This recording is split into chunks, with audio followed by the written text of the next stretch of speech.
आज मैं बहुत खुश था क्योंकि आज मेरी शादी मेरी पसंद की लड़की से हुई थी। विधि को मैंने एक शादी के फंक्शन में देखा और पहली ही बार में उसके प्यार में पड़ गया। वह इतनी सुंदर थी कि मैंने कुछ ही दिनों में उसके घर वालों से उसका हाथ मांग लिया। वह भी तुरंत राजी हो गई क्योंकि मुझे अच्छी नौकरी मिली थी। 3 महीने के लंबे इंतजार के बाद आज मेरी और विधि की शादी हुई और आज वह मेरे साथ थी। यह 3 महीने मेरे लिए 3 सालों जैसे बीते। मुझे उससे बात करनी थी, उसकी मीठी आवाज़ सुननी थी, पर बाद में खुद को समझा देता कि जितना लंबा इंतजार उतना ही गहरा प्यार। जब से हमारा रिश्ता तय हो गया था, मेरा प्यार उसके लिए बढ़ता ही जा रहा था। वह 23 साल की सुंदर लड़की थी और मैं 25 साल का नौजवान लड़का। विधि मेरी माँ की सहेली की ही बेटी थी, इसलिए मुझे उसके बारे में ज़्यादा कुछ पता करने की ज़रूरत नहीं थी। आज मेरा इंतज़ार ख़त्म हुआ और वह मेरी पत्नी के रूप में मेरे कमरे में बैठी हुई थी। मैं यही सोच रहा था कि कमरे में वह मेरा इंतज़ार कर रही होगी। उसे दुल्हन के जोड़े में देखने के लिए मैं बहुत उत्सुक था। मैं धीरे से अंदर गया और उसके पास जाकर बैठ गया। मुझे लगा कि उसके हाथ पांव काँप रहे होंगे, वह बहुत घबरा रही होगी। मैंने उसका हाथ अपने हाथों में लिया, पर उसने तुरंत अपना हाथ छुड़ा लिया। शायद वह शर्मा रही थी। मैंने उससे कहा कि तुम्हें घबराने की कोई ज़रूरत नहीं है।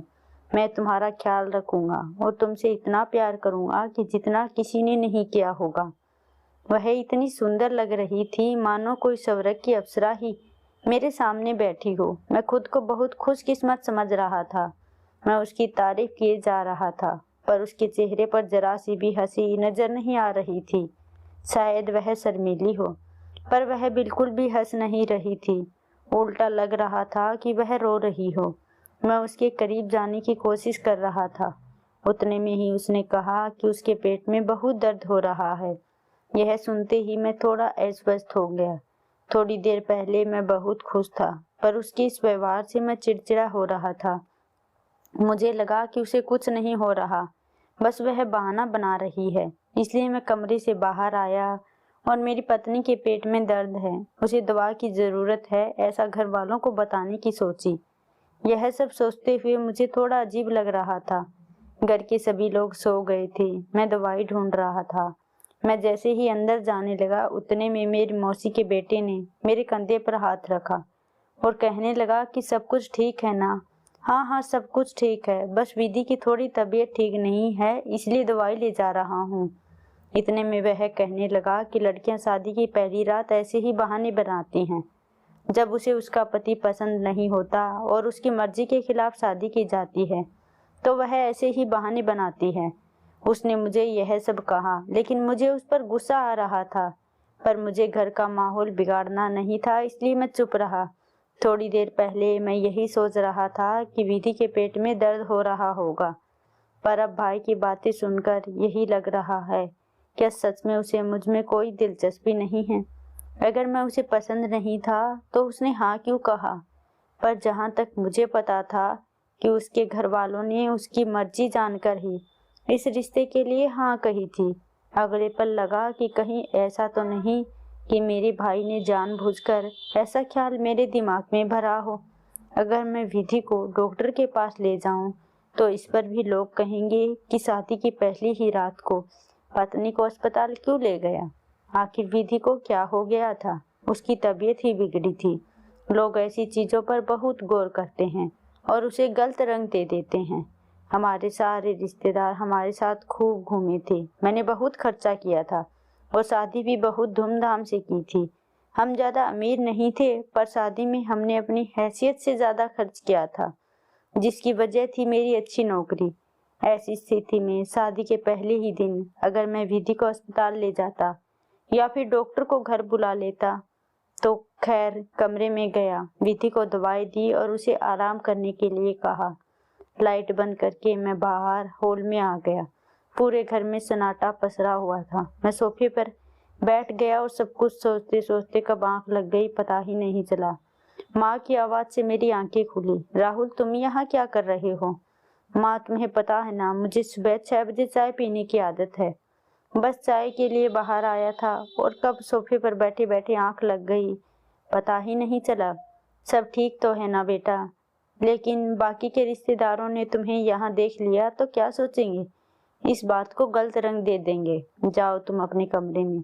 थोड़ी देर बाद सभी लोग अपने कमरों में से बाहर आ गए। मेरा उदास चेहरा देखकर उन्हें कई बातों का अंदाजा हो गया था। वह सभी मुझे कुछ नहीं बोले, पर मेरी आंखें बहुत कुछ कह रही थी।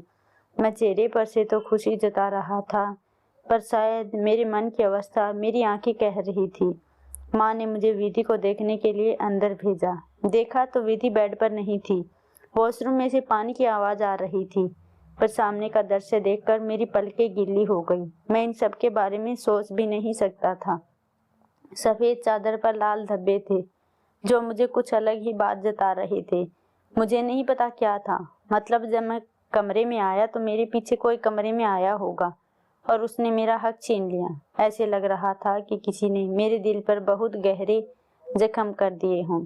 जब विधि बाथरूम से बाहर आई तो मैंने उसे उनके बारे में पूछा तो वह थोड़ी घबराई सी लगी, मानो उसे उन सब के बारे में कुछ पता ही ना हो। वह हैरान होकर चादर की तरफ देखे जा रही थी और मैं गुस्से में लाल हुआ जा रहा था।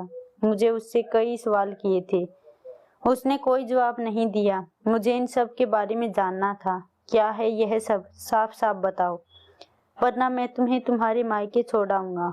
वह तुम्हें तलाक दे दूंगा।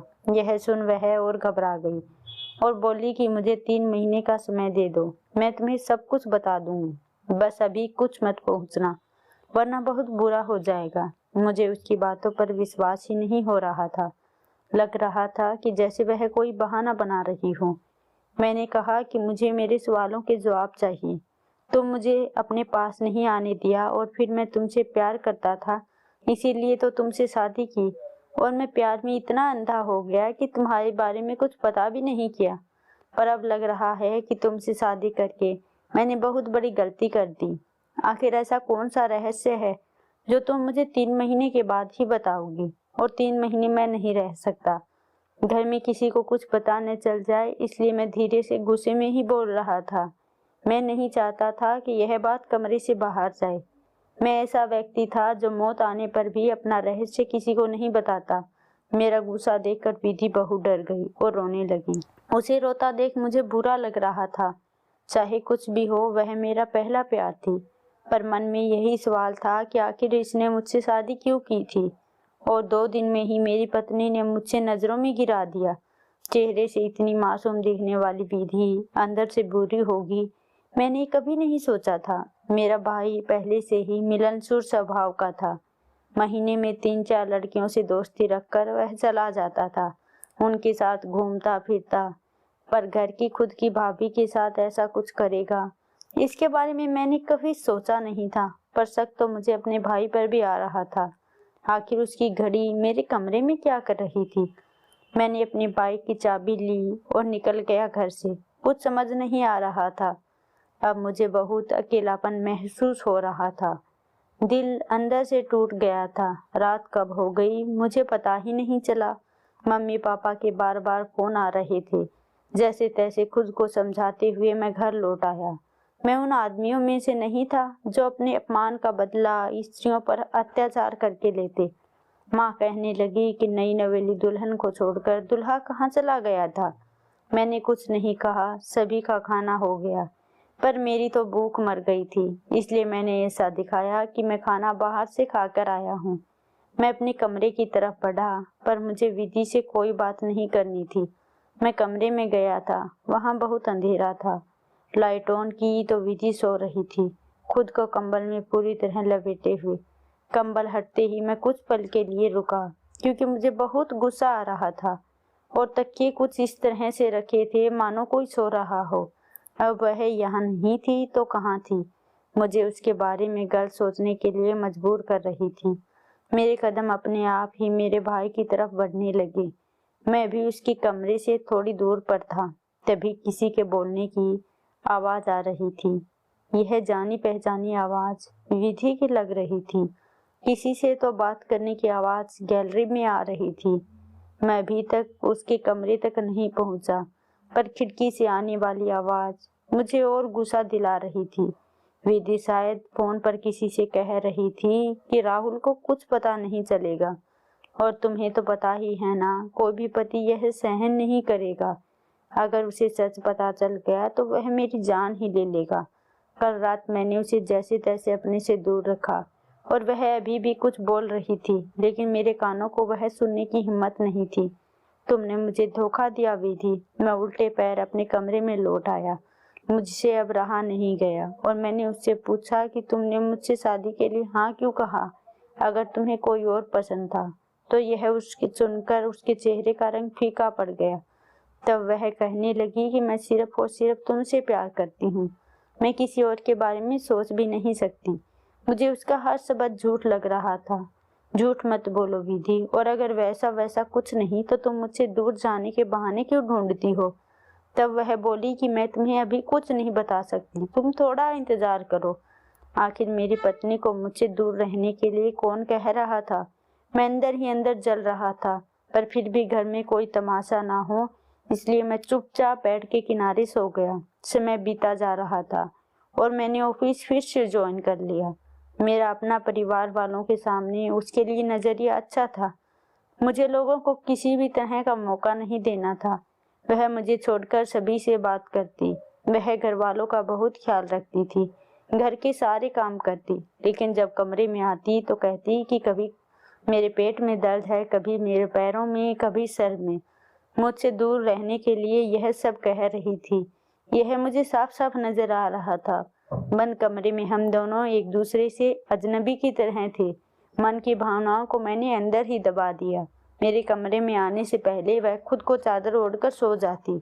एक दिन मैं ऑफिस के लिए जल्दी चला गया। 2 घंटे पहले ही चला गया था, इसलिए जल्दी भी आ गया।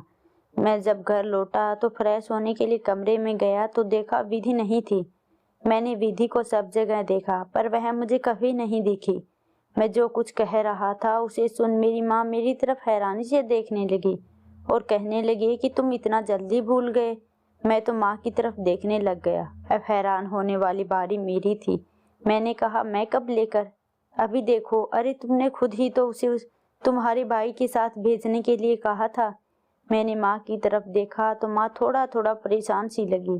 फिर मैंने जानबूझकर कहा कि हाँ, याद आया, मैंने ही तो कहा था। काम के स्ट्रेस के कारण मैं तो भूल ही गया था। मैं वहां से चुपचाप अपने कमरे में आ गया। दिल अंदर से जल रहा था। आखिर मेरी पत्नी मेरे भाई के साथ कहाँ गई है? माँ मेरे कमरे में ही चाय लेकर आ गई। 1 घंटे से ज्यादा वक्त बीत गया और अभी तक दोनों लौटे नहीं थे। थोड़ी देर बाद रूम का दरवाजा खुला और वह अंदर आ गई। मुझे देख थोड़ी हैरान और परेशान सी लग रही थी। कहने लगी कि मेरी तबीयत ठीक नहीं थी, इसलिए आपके भाई के साथ डॉक्टर के पास गई थी। यह सुनकर पता नहीं क्यों मुझे ज्यादा फर्क नहीं पड़ा, पर वह मुझसे झूठ बोल रही थी। उसी वजह से मेरा शक और गहरा होता जा रहा था। फोन और पर्स टेबल पर रख वह वॉशरूम चली गई। तभी मेरी नजर उसके फोन पर पड़ी। फोन में उस दिन का कॉल रिकॉर्ड चेक किया और देखा तो उसमें उस समय पर उसकी बहन का नंबर था। मैंने वही नंबर डायल किया तो सामने एक मर्दानी आवाज सुनाई दी। मेरे शरीर में मानो बिजली सी दौड़ गई हो। वह आवाज मेरे लिए पूरे तरीके से अजनबी थी। न तो वह आवाज मेरे भाई की थी और न ही मेरी साली की। मुझसे अपने गुस्से पर काबू नहीं हो पा रहा था। उतने में विधि की आवाज आई और मैंने फोन टेबल पर रख दिया, पर जल्दी जल्दी में तो वह मेरे हाथ से छूट गया और नीचे गिर गया। फोन की डिस्प्ले टूट गई। मुझे देखा, बोली कि क्या हुआ राहुल, क्या हुआ? इतने गुस्से में क्यों दिख रहे हो? मुझसे अब रहा नहीं गया और मैंने उसे खींचकर थप्पड़ मार दिया और कहा कि आज किसके साथ गई थी तुम? उसके चेहरे का रंग फीका पड़ गया और उतने में ही उसे उल्टी आने लगी और वह वॉशरूम में चली गई। बाहर आने के बाद वह रोने लगी और हाथ जोड़कर बोली कि प्लीज मेरे बारे में कुछ भी उल्टा सीधा मत बोलो, मेरा किसी के साथ कोई गलत संबंध नहीं है। और इतना कहते ही वह बेहोश होकर जमीन पर गिर गई। पर उसकी ऐसी हालत देखकर भी मुझे दया नहीं आई। मेरे मन में सवालों का बवंडर उमड़ रहा था और अब उसकी ऐसी हालत देखकर मेरे मन में यही आया कि कहीं यह किसी के बच्चे की माँ तो। इतने में ही मेरा भाई अंदर आया और उसे देखकर पूछने लगा कि क्या हुआ भाभी को, क्या किया तुमने इसके साथ?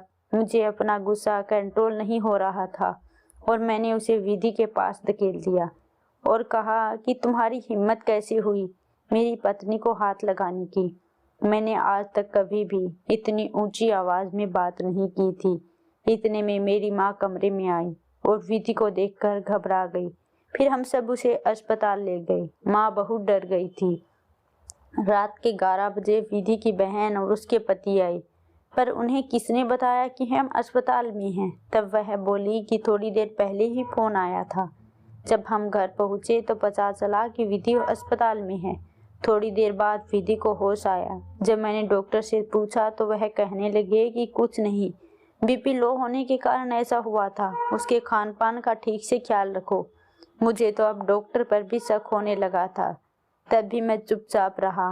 मुझे अब मेरे भाई पर और ज्यादा शक होने लगा था, पर मैंने यही सोचा कि मैं 3 महीने का इंतजार करूंगा और 3 महीने होते ही विधि मुझे तलाक दे देगी। ऐसी लड़की की वैसे भी मेरी जिंदगी में अब कोई जगह नहीं है। एक दिन मैं काम पर से जल्दी लौट आया और हॉल में बैठकर चाय पी रहा था। मैंने देखा कि विधि तैयार होकर कहीं जा रही थी। हम दोनों में बातचीत एकदम बंद थी, इसलिए मैंने उससे कुछ नहीं पूछा। वह आगे गई तो मैंने अपनी बाइक निकाली और उसके पीछे गया। उसने ऑटो वाले को एक क्लिनिक के सामने रुकने को कहा। मेरा अंदर द्वेष की भावना निर्माण हो रही थी। वह अंदर गई और थोड़ी देर बाद जब मैं अंदर गया तो मुझे कहीं दिखाई नहीं दी। जब रिसेप्शन पर पूछा और अपनी पत्नी का नाम बताया तो वह कहने लगी कि आपकी पत्नी की रिपोर्ट है, आप उसे डॉक्टर के कैबिन में ले जाइए, वह वहीं पर है। रिपोर्ट देखने की मेरी हिम्मत नहीं थी। मैं सीधे ही कैबिन में पहुंचा।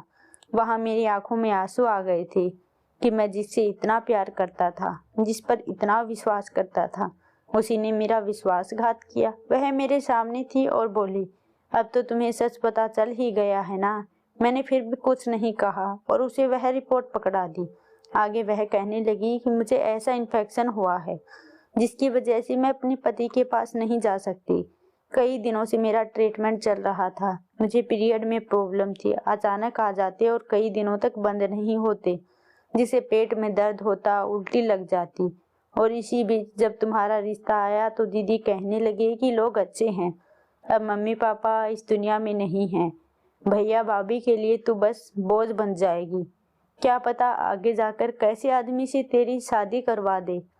तो खुशकिस्मत है कि राहुल ने खुद तेरा हाथ मांगा है। डॉक्टर को जब मैंने शादी के बारे में बताया तो उन्होंने कहा कि 3 महीने और ट्रीटमेंट ले लो, दवाइयों का कोर्स पूरा हो जाएगा और 3 महीने तक अपने पति को अपने पास मत आने देना, वरना उसे भी यह इन्फेक्शन हो सकता है। बस यही सच्चाई थी जो मैंने तुमसे छुपाई और इसके लिए मैं तुमसे माफ़ी भी मांगती हूँ कि मैंने तुम्हें अंधेरे में रखा। आज मेरी रिपोर्ट्स आ गई हैं और सब कुछ नॉर्मल है, तो आज मैं तुम्हें यह सच बताने ही वाली थी। मुझे समझ नहीं आ रहा था कि आगे मैं क्या कहूँ। मैंने अपनी पत्नी पर शक किया और अपने भाई पर भी। मुझे खुद ही शर्म आ रही थी। मैंने विधि से माफ़ी मांगी और सारी गलतफहमी दूर कर हम अपने घर चल दिए। जिंदगी में कई बार ऐसा समय आता है जब हम सिर्फ गलतफहमियों के दम पर अपनी जिंदगी बर्बाद कर देते हैं। बस इसमें थोड़ा विश्वास और थोड़ी समझदारी दिखाएं तो रिश्ते इस तरह से उलझेंगे ही नहीं।